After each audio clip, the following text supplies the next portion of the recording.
आज की इस वीडियो का टॉपिक है कि विच इज़ बेटर यूपीएस और इन्वर्टर। हम अपने घरों में जो पोर्टेबल सप्लाई के लिए यूज़ करते हैं इन्वर्टर और यूपीएस, तो दोनों में से कौन सा बेहतर है, हम अपने घर में क्या चीज़ें लगाएं जिससे हमारी जो ज़रूरत है वह पूरी हो जाए। पूरी वीडियो को यदि आप देखते हैं ध्यानपूर्वक तो आप अच्छे से समझ जाएंगे। और इस वीडियो के बीच में मैं आपको यह भी बताऊंगा कि यदि आप यूपीएस लगवाते हैं तो उसको आपको क्या बेहतर एडवांटेज मिल जाएगा और क्या नुकसान हो जाएगा बहुत बड़ा आपका, और यदि आप इन्वर्टर लगवाते हैं तो आपको उसमें क्या बहुत ज़्यादा फ़ायदा मिलेगा और क्या बहुत ज़्यादा नुकसान हो जाएगा आपका। इन दोनों चीज़ों को मैं इस वीडियो में आपको क्लियर कर दूंगा। तो आइए देख लेते हैं। देखिए, हमारे घर में जो इलेक्ट्रिसिटी की सप्लाई आती है वह दो प्रकार से आती है। नंबर एक, जो हमारा पावर हाउस जो हमारे घर में इलेक्ट्रिसिटी की सप्लाई देता है, एक तो वो तरीका है। वह कहाँ से आता है? जो हमारे टरबाइन होती है, उस टरबाइन से हमें बिजली मिलती है। अब वह कई प्रकार से बिजली पैदा होती है, जैसे कि हमारा न्यूक्लियर पावर, हाइड्रो पावर, या कई प्रकार से हमारी विंड पावर, सोलर पावर, अलग अलग तरह से हमारी बिजली पैदा होती है। तो वो जो बिजली होती है वो हमारे पावर हाउस को आती है, उस पावर हाउस से हमारे घरों में सप्लाई आ जाती है। एक तो तरीका ये हो गया। और यह तरीका हमारा परमानेंट तरीका है, यह लगातार हमारे घरों में सप्लाई आती रहती है, जो पावर हाउस से आती रहती है, और हम उसका बिजली का बिल पे करके हम अपने घरों में इलेक्ट्रिसिटी को यूज़ कर लेते हैं। मान लीजिए कि 24 घंटे की जगह पे आपके यहाँ पर 22 घंटे ही सप्लाई आ रही है, ठीक है। अब बीच में बचा कि तो 22 घंटे आपके घर में बिजली आएगी, तो कितना घंटा का बचा? 2 घंटे की बिजली आपके घर में बच गई, जो आपके घर में बिजली नहीं है। अब उस कंडीशन पर हम क्या करते हैं कि एक पोर्टेबल सप्लाई का हम यूज़ करते हैं। अब वो पोर्टेबल सप्लाई हम दो प्रकार की यूज़ कर लेते हैं। उसमें पहला होता है हमारा जनरेटर का हम यूज़ करते हैं, और दूसरा होता है हमारा इन्वर्टर का यूज़ करते हैं। तो जनरेटर जो भी होता है यह काफ़ी महंगा पड़ता है, क्योंकि इसमें डीजल वगैरह की ज़रूरत होती है, और डीजल बार बार हमें इसमें डालना पड़ता है, तो वो काफ़ी खर्चा होता है, और इसमें मेंटेनेंस कुछ दिन के बाद सर्विसिंग वगैरह ये सब होता है, तो इसमें काफ़ी खर्चा आता है। सबसे अच्छी चीज़ पड़ती है हमारी इन्वर्टर। अब इन्वर्टर में क्या होता है कि इसमें सिंपल हमने एक बैटरी जोड़ दी, और लगभग मान के चलिए अगर 4 साल की हमने अगर ट्यूबलर बैटरी लगा दी तो 4 साल के लिए हमें फुर्सत हो जाती है। इसमें कोई मेंटेनेंस नहीं होता, केवल समय समय पर हमें पानी डालना पड़ता है। तो यह हो गई एक पोर्टेबल सप्लाई। जो हमारा इन्वर्टर जो हमने यूज़ किया, अब यह चूँकि सस्ता पड़ता है और इसमें कोई मेंटेनेंस नहीं होता, इसलिए सबसे ज़्यादा इसी को लोग यूज़ करते हैं। अब बात यह आती है कि जो प्रश्न था कि यूपीएस और इन्वर्टर दोनों में कौन सा बेहतर है। तो देखिए, जो हमारा इन्वर्टर होता है वह क्या करता है कि हमारी जो बैटरी होती है वो बैटरी हमें कौन सी सप्लाई देती है? डीसी सप्लाई देती है, और वह डीसी सप्लाई हमारे इन्वर्टर को मिलती है, और वह इन्वर्टर हमारा एसी सप्लाई बना करके, मतलब इन्वर्टर को जो कितना हो डीसी सप्लाई मिलती है, और इन्वर्टर हमें एसी सप्लाई बना करके हमारे घर के सारे उपकरणों को दे देता है। ये हो गया इन्वर्टर का कॉन्सेप्ट।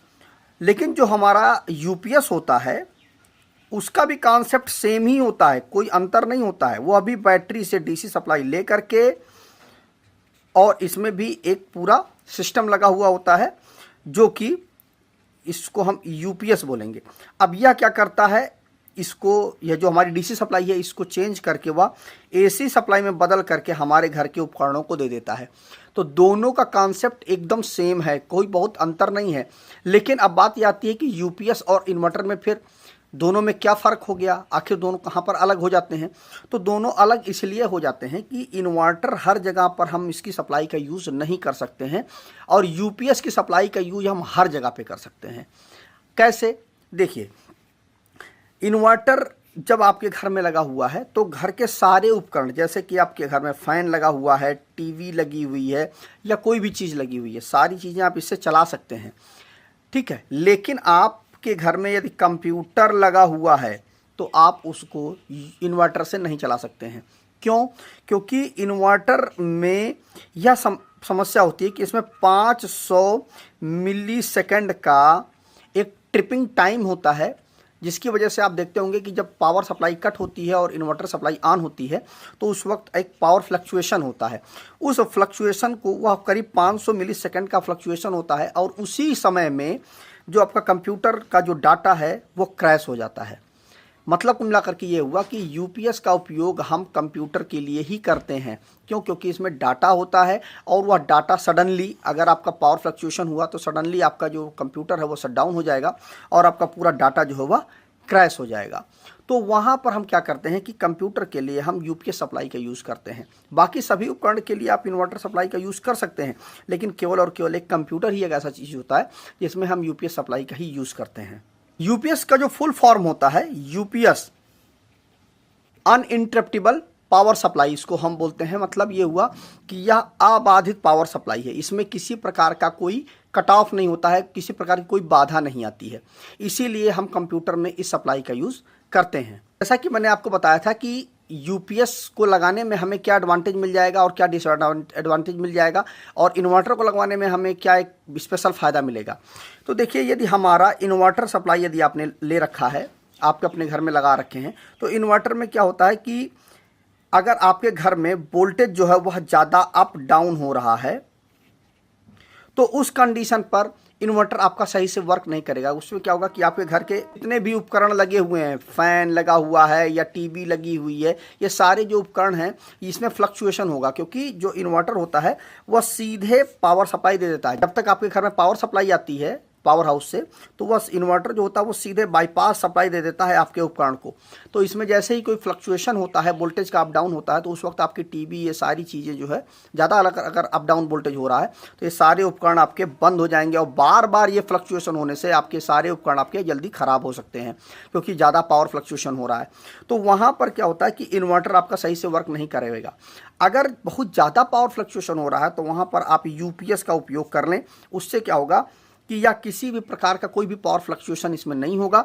इसमें 230 वोल्ट अगर दे रहा है यूपीएस, तो 230 वोल्ट कांस्टेंट आपके घर के उपकरणों को मिलता रहेगा, और किसी प्रकार का कोई भी पावर फ्लक्चुएशन या वोल्टेज अप डाउन का कोई भी प्रभाव आपके उपकरण पर नहीं पड़ेगा।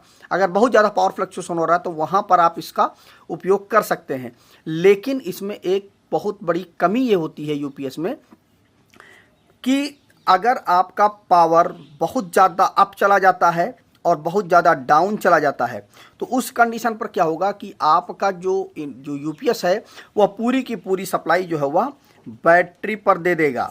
मतलब यह बैटरी को चार्ज नहीं करेगा। अगर वोल्टेज बहुत ज़्यादा अप हो गया है तो भी बैटरी को, मतलब इसकी एक रेंज है 190 से लेकर के 220 वोल्ट ऐसे होता है। हर एक यूपीएस पर लिखा होगा, आप उसको देख लीजिएगा। हर यूपीएस की एक रेंज होती है, तो इसी के बीच में यदि वोल्टेज आ रही है तो वह आपके बैटरी को भी चार्ज करता रहेगा और आपके घर के उपकरण को भी सप्लाई देता रहेगा, कोई भी प्रॉब्लम नहीं होगी। लेकिन यदि इससे नीचे वोल्टेज जा रहा है, यदि 180 वोल्टेज हो गया, लगातार सप्लाई भी आ रही है लेकिन वह 180 वोल्ट हो गया, 185 वोल्ट हो गया, तो उस कंडीशन पर वह आपके यूपीएस पर सीधे सीधे पूरे लोड को जो है शिफ्ट कर देगा। यूपीएस पे पूरा लोड आ जाएगा, पूरा का पूरा लोड जो है आपकी बैटरी पर शिफ्ट हो जाएगा। फिर जो ये सप्लाई आ रही है उससे कोई भी मतलब नहीं रह जाएगा। और यदि 220 वोल्ट से यदि ऊपर वोल्टेज निकल गई है, 225 230 वोल्ट निकल गई है, तो भी पूरा का पूरा लोड वो बैटरी पर ही शिफ्ट कर देगा, फिर वो बैटरी को चार्ज नहीं करेगा। तो इसमें यही कमी होती है कि अगर उसकी रेंज से वोल्टेज डाउन हो गया तो भी पूरा का पूरा लोड बैटरी पे आ जाएगा, और यदि उसकी रेंज से वोल्टेज ऊपर चला गया तो भी पूरा का पूरा लोड वह बैटरी पर शिफ्ट कर देगा। तो यही कमी होता है यूपीएस में। लेकिन इन्वर्टर में क्या होता है कि उसमें जो है बाईपास सप्लाई जाती है, इस वजह से इस चीज़ का कोई भी फर्क नहीं पड़ता है। अगर 150 वोल्ट भी हो जाएगा ना, तो भी वह बैटरी को चार्ज करता रहेगा और घर के उपकरण को सप्लाई देता रहेगा। तो यह आपको निर्धारित करना है कि आपको क्या लगवाना है।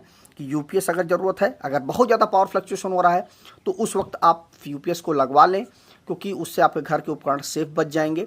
और यदि थोड़ा बहुत पावर फ्लक्चुएशन हो रहा है, बहुत ज़्यादा नहीं है, तो आप उस वक्त इन्वर्टर ही लगवाएं, क्योंकि उससे क्या होगा कि आपकी बैटरी भी चार्ज होती रहेगी और आपके घर के उपकरण भी चलते रहेंगे। लेकिन कंप्यूटर के लिए आप केवल और केवल यूपीएस का ही उपयोग करें। तो मुझे उम्मीद है कि आपको यह कॉन्सेप्ट अच्छे से क्लियर हो गया होगा कि यूपीएस और इन्वर्टर में कौन सा बेटर है। तो वीडियो अगर अच्छा लगा हो तो वीडियो को शेयर कर दीजिएगा अपने दोस्तों के साथ, जिससे उनको भी यह टॉपिक अच्छे से क्लियर हो जाए। तो आज की इस वीडियो में बस इतना ही। नमस्कार दोस्तों।